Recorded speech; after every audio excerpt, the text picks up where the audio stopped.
Hello everyone. I welcome you to the lecture series of Technical Communication KAS 301. I am Professor Sugandha Mittal, Assistant Professor Applied Science and Humanities Department from ABS IT College of Engineering. Today our topic of discussion will be technical proposals. Before we start technical proposal, I would like to recap what we have done in the previous video. We did CV and resume writing, how to write or frame an effective CV. Also, we talked about 7 C's of effective business communication.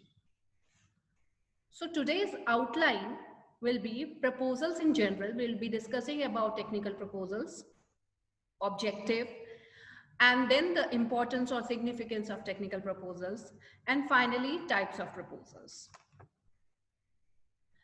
Students, proposal is a method of persuading people to agree to the writer's view or accept his suggestion. If I talk about proposal, proposal is something when you propose your ideas, your views to the party standing in front of you. So it is a method to convince people to have a similar opinion with you. A proposal is a method of persuading people. It convinces people to agree to the writer's view or accept his suggestion, whatever suggestion he is giving. So it should be framed properly so that the person who is standing in front of you or the other person, other party agrees to your suggestions and viewpoint. It is a systematic, factual, formal, persuasive description of a course of action or a set of recommendations or suggestions. It is written for specific audience. You target your audience, specific audiences, then you write a proposal, and so that it meets the specific need of those specific audience. It's a sales presentation. It's kind of a sales presentation because you are selling your idea, your thought, or a product, or about a service, seeking to persuade the reader to accept the written plan for accomplishing a task. So you set an objective, a goal that this has to be achieved, and for achieving it, you are sending a proposal so that the party who is in front of you can agree to your terms and conditions, keeping in mind what they want as the final product. Proposals are written offers to solve a technical problem or to undertake a project of practical or theoretical nature. Be it practical or theoretical in nature, proposal is something that helps to resolve certain problems because you give the methodology how to solve and possible recommendations, possible suggestions to solve particular issue. Moving further, I would like to state the objective of technical proposal. What is the objective? What do we desire after framing a proposal or sending a proposal to somebody? The main objective of proposal is to persuade the reader to accept the proposed course of action. Whatever you have proposed or planned, the planning of course of action, it explains it, justifies by various methodologies that you are going to define, various other research work that you are going to define, or what the way you are going to work, the systematic presentation of your step-by-step presentation of what you are desiring out of a problem, or what output you are getting out of that problem. Submitting a proposal is usually the first step. So whenever you are on a project, submitting proposal for that becomes a first project. In fact, in your departments, be it IT, mechanical, CS, or any other department, you will be handling so many projects, and you might be asked to write a proposal for that. So it always becomes a first step in going ahead. People get to know what the writer is, what his thought of line is, what his ideas are, whether he is feasible, whether he is the right person for us or not, whether his ideas will work for us, right? It is important that the proposal convinces the reader that the proposed course of action, whatever course of action that you have planned, will lead to future benefits by showing an understanding of reader's need and offering a viable way to fulfill those needs. So without any gain, profit, or benefits, nobody wants to accept such proposals, or nobody wants to work on a project where he could not gain anything. So always Keeping this in mind, when you frame a proposal, the reader or another party for which you are presenting proposal should see some areas of benefit or profit that he can get from your, if the proposed idea comes to live production. Now, types of proposal. As per the classification of proposals, proposal is divided by classifying it into structure, where formal and non-formal proposals come, regarding their nature of the audience, internal and external, source of origin, solicited and unsolicited. So let us now see. First of all, non-formal and formal proposals. So these are about the length and format. A non-formal proposal is a brief discussion of suggestions or recommendations that are introductory in nature. It is a kind of an introductory part. They are usually short and written to initiate small projects. It may involve the use of printed forms, letter formats, or memo formats. Whatever way it can be written, either in the printed form or in the letter format or memo format. Whereas if we talk about the formal proposals, a formal proposal are comparatively longer. They are usually written to initiate big projects and require elaborate discussion. So they are large in size and they are longer.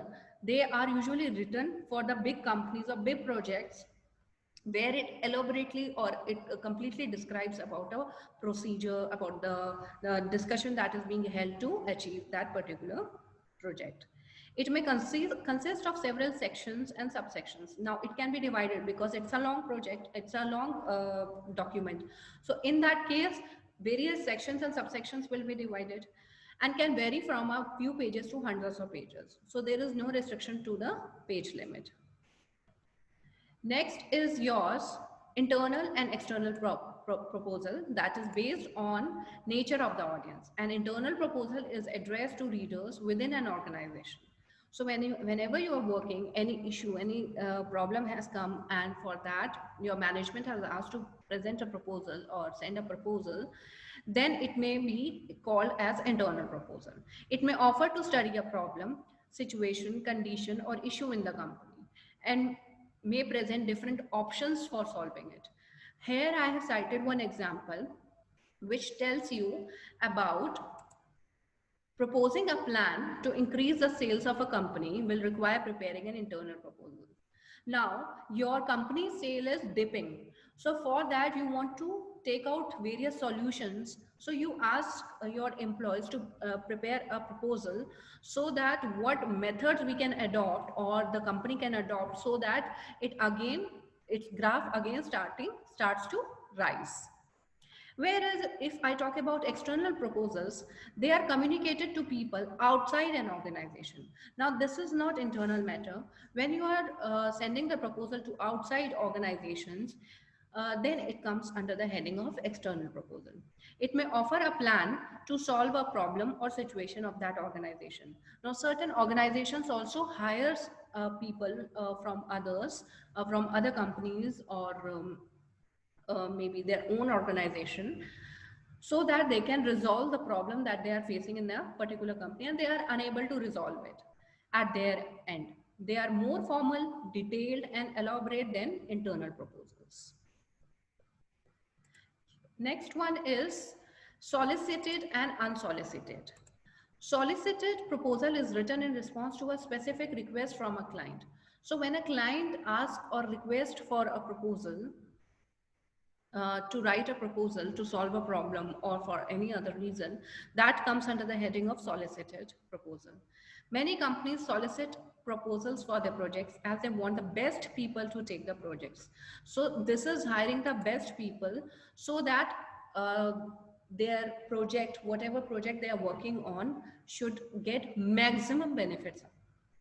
They make the request for proposal open to increase competition, specifying their requirements. You must have seen that in government sector as well, the tender gets open. You can send your proposals proposing your course of work, your course of the work that you are doing, the product, the services that you are offering, and how they can be best suited for the organization. So there you will be telling about the about what about the project and how it can benefit. So it is an open system for anyone. Anyone can apply. So the best one quoted will be chosen or selected or shortlisted. Unsolicited proposals are written without any request for proposal. They are based on an objective assessment of a situation or condition by an individual or a firm. Self-initiated research and business projects usually involve unsolicited. Now here no request is being done. Here you send the proposal on your own. It is self-initiated research and business projects. Now I will move on to the methods to write or the structure of technical proposal. The structure of a formal proposal is similar to formal report. So many contents you can find similar to technical report that we have discussed earlier.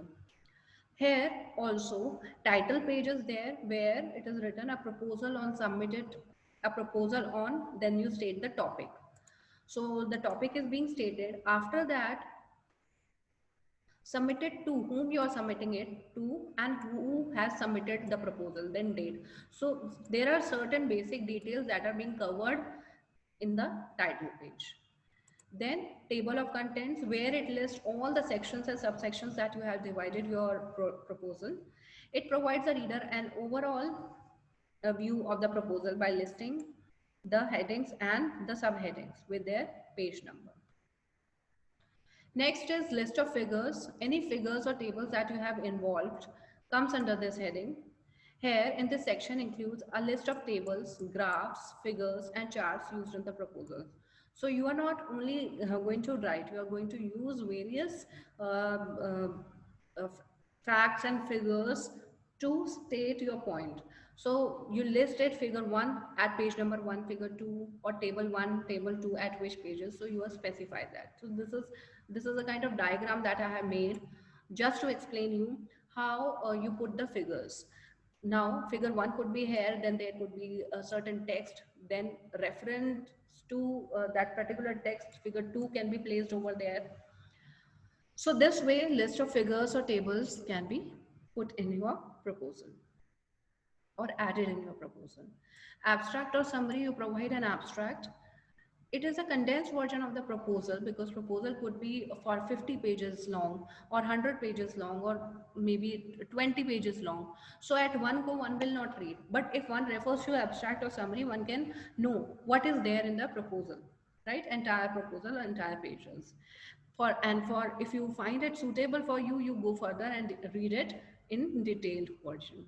An abstract or a summary is a condensed version of the proposal as it is summarizes and highlights the major points that you have included in your proposal.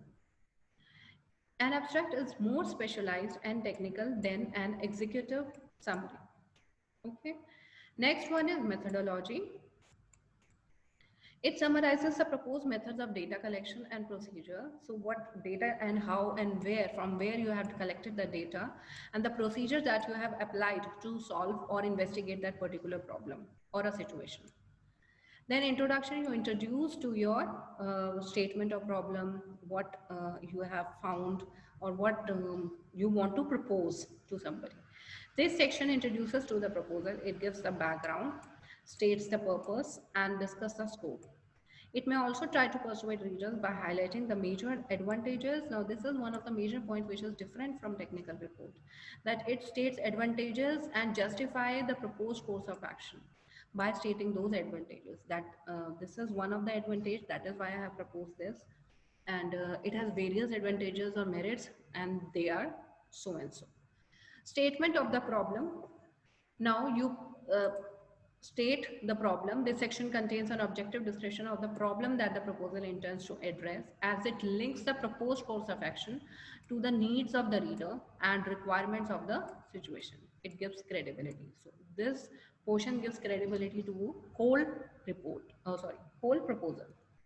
Proposed plan. Now, whatever plan you have proposed to solve that particular or resolve that particular issue, it presents a schedule of activities highlighting the main course of action. And now this is one of the section that has been added to technical proposal, which is not there in any other thesis or any other sort of technical document. Here, this section reinforces that a proposal has more advantages than disadvantages by making realistic comparisons. It links benefits to the reader of the situation. Now, next one is recommendations or proposed solution. This is the main section of a proposal as it discusses the plan to solve the problem. It is usually longest section of the proposal and is logically structured into small manageable subsections with suitable headings. Then, after stating everything, after giving recommendations and suggestions, you state the conclusion. So the conclusion is, it presents a final summary of the proposal and focuses on the main points that can be carried out. The key benefits and advantages of the proposal. It influences reader with a final appeal that so and so will be done in as per your proposal or as per your line of thought. And then appendices is an extra section. Secondary material are put in appendices in a proposal. This maintains continuity of logical progression and avoids distraction. So there are certain material that you want the others or your readers to know, but you cannot include in your proposal, maybe because of the length, maybe because it distracts the reader from the main point, maybe because it breaks the flow. There could be many reasons for which you put that particular material which you want the reader should know in appendices section. Okay, so this is the structure of technical proposal and it's very easy. So you should know how to draft a proposal which will be helpful after knowing all these sections which could be included in a proposal. So I hope that proposal is clear to you. Students, before proposal, I would like to state that we have completed unit 2 after doing proposals. And this complete unit was about technical documents, wherein we studied about technical report, we studied about technical research paper, how to write research paper, how to write seminar or conference paper, how to write a thesis or dissertation, then how to write a resume or CV, which is very important for you. And then 7 C's of business, effective business communication. And finally, we learned how to frame a proposal and what is a technical proposal, how it is used, and what is the objective and aim of technical proposal, of writing a technical proposal. I thank you everyone for learning. We have learned, we have come so far and learned so far. Keep continuing these studies. Thank you so much.